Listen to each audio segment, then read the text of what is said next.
এই পৃথিবীতে আল্লাহ রাব্বুল আলামিন যে সমস্ত বান্দাকে সবচাইতে বেশি শাস্তি দিবেন জাহান্নামে, এর মধ্যে একটা শ্রেণী হচ্ছে আশাদ্দুন নাসি আযাবান ইয়াউমাল কিয়ামা আল মুসাব্বিরুন, যারা চিত্রশিল্পী, যারা কোনো কিছু আঁকাবে, কোন জীবের আকৃতি যারা হাতের দ্বারা যারা অঙ্কন করবে, আল্লাহ রাব্বুল আলামিন বলছেন তাদের শাস্তি সবচেয়ে বেশি দেওয়া হবে। তো অঙ্কন শিল্পী আমার দেশে আছে না নাই? এটাও কিন্তু শিক্ষা। তাহলে নাচের শিক্ষা আছে, অশ্লীল গানের শিক্ষা আছে, এরপরে আঁকা আঁকির শিক্ষা আছে, ড্রয়িং আছে, এগুলোর শিক্ষা। আবার আজকে মারকাজুল হুদা মাদ্রাসার কিছু ছাত্রদেরকে আমরা পুরস্কৃত করলাম, তারা কোরআনটাকে সুন্দর করে পড়ার জন্য তারা পুরস্কৃত হয়েছে। বলি আলহামদুলিল্লাহ, জোরে বলি আলহামদুলিল্লাহ। সম্মানিত ভাইরা, পড়াশোনার গুরুত্ব সবচাইতে বেশি। আল্লাহ রাব্বুল আলামিন এই কোরআন যে নাজিল করেছেন, এই কোরআন নাজিলের যে অভিষেকটা, যেটা শুরু হয়েছে, স্টার্ট হয়েছে, আমার নবীজি একটা পাহাড়ের গুহার ভিতরে দীর্ঘ 5 বছর ধ্যানমগ্ন ছিলেন। কয় বছর? 5 বছর। 35 যখন তার বয়স, 35 থেকে শুরু করে 40 বছর পর্যন্ত তিনি সেই পাহাড়ের গুহার ভিতরে তিনি ধ্যানমগ্ন ছিলেন। সেই পাহাড়টার নাম হলো জাবেলে নূর। বলুন তো সেই পাহাড়ের নাম কি? জাবেলে নূর। আর যে গুহাটা, এই গুহার নাম হলো গারে হেরা। গারে হেরা, হেরা নামক গুহা। এই গুহার ভিতরে তিনি এই দীর্ঘ সময় তিনি ধ্যানমগ্ন ছিলেন। নবীর কাছে সময়ের পরিক্রমায় গতানুগতিক ভাবে পূর্বের সকল নবীর কাছে যে ফেরেশতা এসেছিলেন ওহী নিয়ে, এই নবীর কাছে সেই ফেরেশতায় আসলেন। সেই ফেরেশতার নাম কি?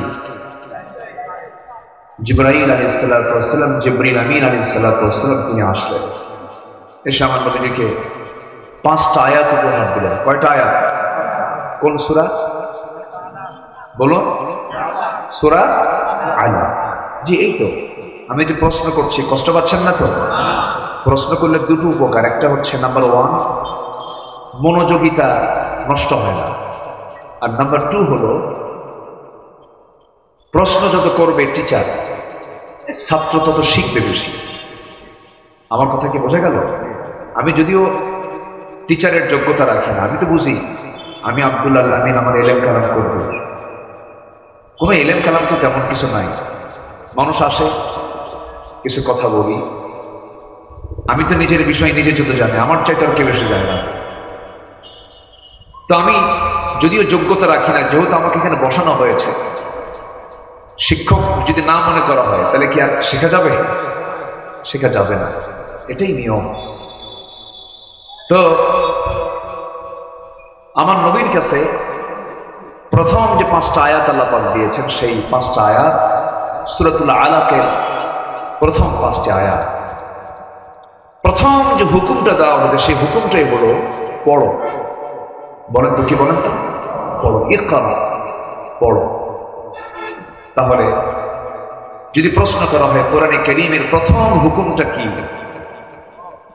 যদি প্রশ্ন করা হয় যে আল্লাহ তাআলা যে কোরআনটা নাজিল করেছেন, এই কোরআন যে নাজিল করা হয়েছে, প্রথম যে হুকুমকে নাজিল করা হয়েছে, সে প্রথম হুকুমটা কি? বলেন। পড়ো, ইকরা, পড়ো।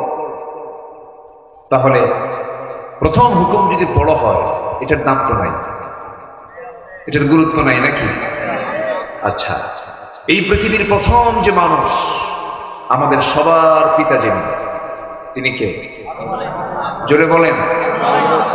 আচ্ছা, উনি এখন যারা খ্রিস্টান তাদেরও পিতা, যারা ইহুদি তাদেরও পিতা, যারা নাসারা তাদেরও পিতা, যারা বুদ্ধিস্ট তাদেরও পিতা, যারা হিন্দু তাদেরও পিতা। দেখেন না, ইন্ডিয়ানরা কিন্তু উর্দু হিন্দি যখন বলে তখন কিন্তু আদমই বলে, মানুষকে আদম বলে, নেই কাতনি সে দোস্তি করো, আছে না এরকম? মানে আদমি বলে, মানুষকে ওরা কি বলে?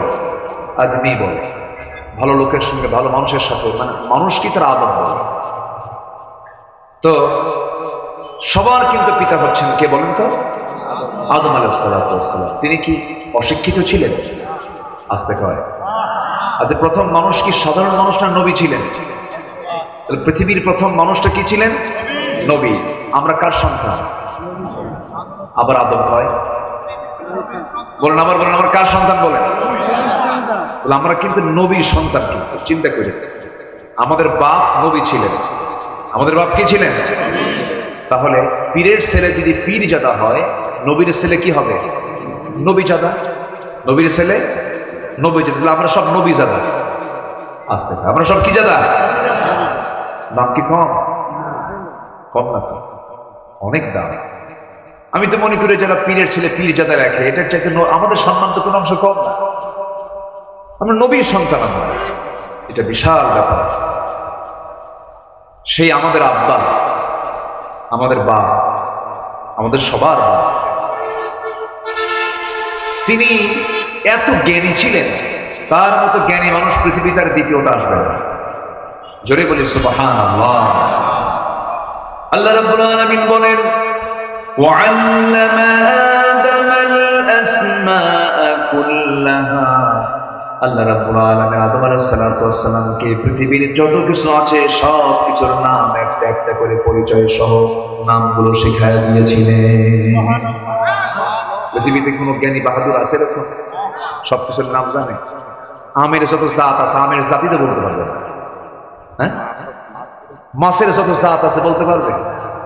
সমুদ্র জগতে যত প্রাণী আছে বলতে পারবে? হাই আমের জাত কি? ন্যাংড়া, রূপালী, ফজলি, খিরসাপাতি, গোপালভোগ, রানীভোগ, রাজভোগ, হিমসাগর, তারপরে কি হাড়িভোগ, হাড়ি ভাঙ্গা, মাজা ভাঙ্গা, কি বলেন? আমি তো 10-12টা কইলাম। এরকম শতাধিক নাম শুধু আমেরই আছে। কত জাত! একটা মাছের কত জাত! সব কিছুর নাম একটা একটা করে শিখিয়ে দিয়েছেন আল্লাহ তাআলা আমার বাপ আদম। জোরে বলি সুবহানাল্লাহ। মানুষ নাকি, এখনকার মানুষ নাকি খুব জ্ঞানী, হ্যাঁ বলে না? আধুনিক দুনিয়া খুব জ্ঞানী মানুষ। কে কইছে? Old is gold, old is gold. পুরাতনটাই স্বর্ণ, আগেরটাই হলো স্বর্ণ, আগেরটাই হচ্ছে স্বর্ণালী। আগের মতো কখনো পরেরটা হয় না। আগে যেটা সেটাই ভালো থাকে। আলহামদুলিল্লাহ বলে, জোরে বলি আলহামদুলিল্লাহ।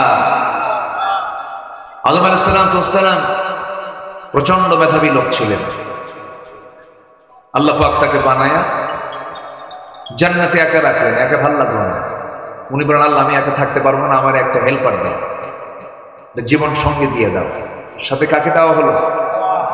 উনি আমাদের কি হন? মা হন। এই দুইজনই তো, এই দুজন থেকেই আল্লাহ পাক গোটা পৃথিবীতে মানুষ ছড়িয়ে দিলেন। এই দুইজন থাকলেন জান্নাতের ভিতরে।